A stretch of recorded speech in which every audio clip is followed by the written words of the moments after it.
नाज़रीन ग्रामी, आपको ब्रेकिंग न्यूज से आगाह करें कि इस वक्त खित्ते के हालात बहुत ज्यादा शिद्दत इख्तियार कर गए हैं। ईरान और इसराइल के दरमियान जंग बड़े पैमाने पर फैल चुकी है। सबसे पहले इसराइल ने ईरान के शहर तेहरान पर बमबारी की, जिसमें बड़े पैमाने पर नुकसान बताया जा रहा है। बड़े पैमाने पर शहादतों की इतलात भी सामने आ रही है। दूसरी जानिब फिर अमेरिका ने भी ऐलान किया है कि वो ईरान को सबक सिखाने जा रहा है और अमेरिकी सदर डोनाल्ड ट्रंप ने ईरानी अवाम और पासदारान इनकलाब से मुखातिब होते हुए कहा कि आप हथियार डाल दें और हमारे सामने सर तस्लीम खम कर दें तो आपको माफ कर देंगे, अदरवाइज सब लोग मौत के लिए तैयार हो जाएं। नाज़रीन ग्रामी, दूसरी जानिब ईरान ने भी जवाब देने का फैसला किया है और ईरान के supreme leader Syed Ali Khamenei ने कहा है कि अमेरिका और इसराइल ने जंग छेड़ने की बहुत बड़ी गलती कर दी है। अब इनके पास वापसी का कोई रास्ता नहीं होगा। ऐसा जवाब दिया जाएगा कि इनकी 7 नस्लें भी याद रखेंगी। सबसे पहले इन्होंने कहा कि हम अमेरिकी अड्डे उड़ाने के लिए जा रहे हैं, जिसमें अब तक इतलात आ रही है कि बहरीन में मौजूद अमेरिकी अड्डा तबाह कर दिया गया है और बहरीन में इस वक्त इमरजेंसी नाफिज कर दी गई है। ईरान ने 2 टोक मौक़िफ़ इख्तियार किया है कि सबसे पहले वो अमेरिकी अड्डे उड़ाएगा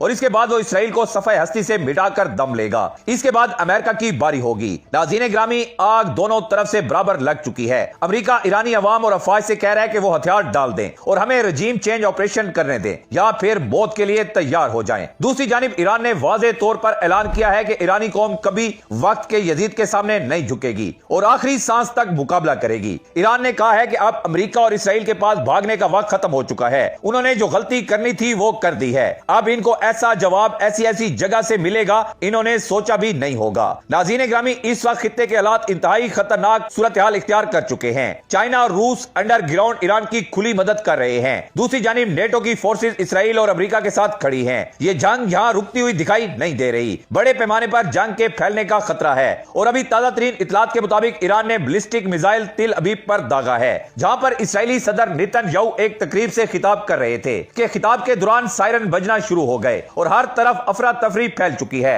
अब हालात इस जानिब जा रहे हैं कि जहां जहां अमेरिकी अड्डे हैं वहां ईरान हमला करेगा और वहां पर अफरा तफरी मचेगी और लोग मुल्क छोड़ने के लिए एयरपोर्ट्स पर भागेंगे, जिससे हालात और ज्यादा संगीन होंगे। पहला हमला ईरान ने बहरीन पर कर दिया है और अब ईरान ने वाज़ेह तौर पर ऐलान किया है कि मशरिक़ वुस्ता में सबसे पहले अमेरिकी अड्डों को निशाना बनाया जाएगा और इसके बाद इसराइल की बारी है, फिर डायरेक्ट अमेरिका के साथ जंग की जाएगी। दूसरी जानिब अमेरिका ने खुली धमकी दी है कि ईरान ने अगर हथियार न डाले तो इसको सफाई हस्ती से मिटा दिया जाएगा और जो भी मुल्क ईरान का साथ देगा इसके साथ भी आनी हाथों से निपटा जाएगा। दोनों तरफ से धमकी और बयानात का सिलसिला जारी है और साथ साथ मिसाइल भी दागे जा रहे हैं। तेहरान में मुख्तलिफ जगहों पर इतलात मिली है कि इसराइल की जानिब से हमले हुए हैं और जिसमें बहुत बड़ा जानी नुकसान भी हुआ है। सैयद अली खामनेई के बारे में इतलात आ रही हैं कि वो महफूज मकाम पर हैं, जहां अमेरिका तो क्या अमेरिका के 7 नस्लें भी नहीं पहुंच सकती। नाज़रीन ग्रामी, ये अब तक के हालात हैं। आप हमारे साथ जुड़े रहिए, इंशाल्लाह आपको मजीद हालात से आगाह करते रहेंगे। इंशाल्लाह ईरान इराक पाक अफगान जंग के हवाले से आपको मुकम्मल तफसीलात इस चैनल पर मिलती रहेंगी।